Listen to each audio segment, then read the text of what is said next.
Hello friends, అందరికీ నమస్తే. Welcome to our channel. ఈరోజు మన వీడియోలో ఇంట్లో నుంచి దుష్ట శక్తుల్ని పారద్రోలే చక్కటి కొన్ని పరిష్కారాల గురించి ఈ వీడియోలో పూర్తిగా తెలుసుకుందాం. ఎవరైనా ప్రశాంతంగా ఉండే గొప్ప ప్రదేశం ఏదైనా ఉంది అంటే అది మనం నివసించే ఇల్లే అని చెప్పుకోవాలి.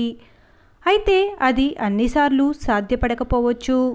ముఖ్యంగా ఇంట్లో వాతావరణం సానుకూలంగా ఉన్నప్పుడు మాత్రమే ఆనందంగా సంతోషంగా ఉండగలుగుతాం. కానీ అదే ఇంట్లో నెగిటివ్ ఎనర్జీ చేరి ఉంటే ఆ ఇంట్లో ప్రశాంతత దెబ్బతింటుంది. ఈ నెగిటివ్ ఎనర్జీనే దుష్టశక్తి, ప్రతికూల శక్తి, చెడు శక్తి, నకారాత్మక శక్తి ఇలా రకరకాల పేర్లతో పిలుస్తూ ఉంటారు.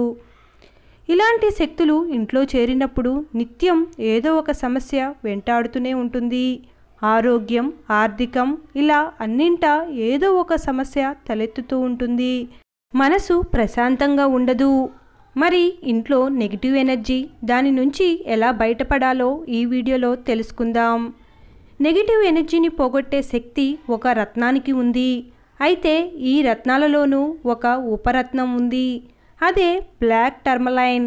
ఇంటి యజమాని కనుక ఈ రత్నాన్ని ధరించినట్లయితే ఆ నివాసంలోని నెగిటివ్ ఎనర్జీ క్రమక్రమంగా తగ్గిపోతుందని చెబుతున్నారు పండితులు. అలాగే నెగిటివ్ ఎనర్జీని పోగొట్టే ఒక ప్రత్యేకమైన మొక్క ఉంది. దాని పేరు వైట్ సేజ్. అందుకే దాని ఆకులు, పుష్పాల నుంచి తీసిన నూనెతో తయారు చేసిన అగరబత్తులు ఇంట్లో వెలిగించటం ద్వారా నెగిటివ్ ఎనర్జీని తొలగించుకోవచ్చంటున్నారు.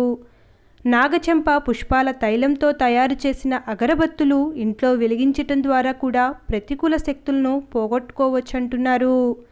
ఇవన్నీ మీకు లభించినప్పుడు వాటికి బదులుగా ఇంటి ఆవరణలో మల్లె మొక్కను పెంచాలి. మల్లె తీగలు ఇంటి ప్రాంగణంలో పెరిగినట్లయితే నెగిటివ్ ఎనర్జీ తొలగిపోతుందట. అలాగే ముళ్ళ చెట్లను ఇంటి ఆవరణలో పెంచకూడదు. పాలు కారే చెట్లను ఉంచకూడదు. ఎందుకంటే ఇవి నెగిటివిటీని, ఎనర్జీని పెంచుతాయి. అదేవిధంగా ఇంట్లో తూర్పు ఈశాన్యంలో ఒక రాగి చెంబులో నీళ్లు పోసి అందులో ఒక ముత్యాల దండ ఉంచితే కూడా ప్రతికూల శక్తి మొత్తం తొలగిపోతుంది. అయితే ఇందులో రోజు నీళ్లు మారుస్తూ ఉండాలి. ప్రతి ఆదివారం సాయంకాలం టమాటా, రాళ్ళ ఉప్పు తీసుకొని ఇంటికి 3 సార్లు సవ్యదిశ, 3 సార్లు అపసవ్య దిశలో దిష్టి తీసి వాటిని ఎక్కడైనా దూరంగా పారేయాలి. ఇలా చేసిన క్రమక్రమంగా నెగిటివ్ ఎనర్జీ తొలగిపోతుందంటున్నారు పండితులు.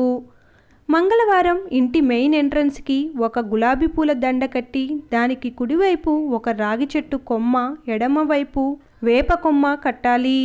మళ్ళీ వాటిని వచ్చే సోమవారం మధ్యాహ్నం తీసేసి కొత్తవి కట్టాలి. ఇలా చేస్తే కూడా మంచి ఫలితం ఉంటుందంటున్నారు పండితులు. ఒకవేళ మీ ఇంట్లో నెగిటివ్ ఎనర్జీ ఉన్నట్లయితే ఇక్కడ చెప్పిన వాటిల్లో మీకు నచ్చిన పరిహారం పాటించటం ద్వారా ప్రతికూల శక్తులు, దిష్టి దోషాలు తొలగించుకొని సమస్త శుభాలు సిద్ధింపచేసుకోవచ్చంటున్నారు ప్రముఖ జ్యోతిష్య నిపుణులు. Thanks for watching. ఈ వీడియో కనుక మీకు నచ్చినట్లయితే please like, share and subscribe to my channel. Thank you.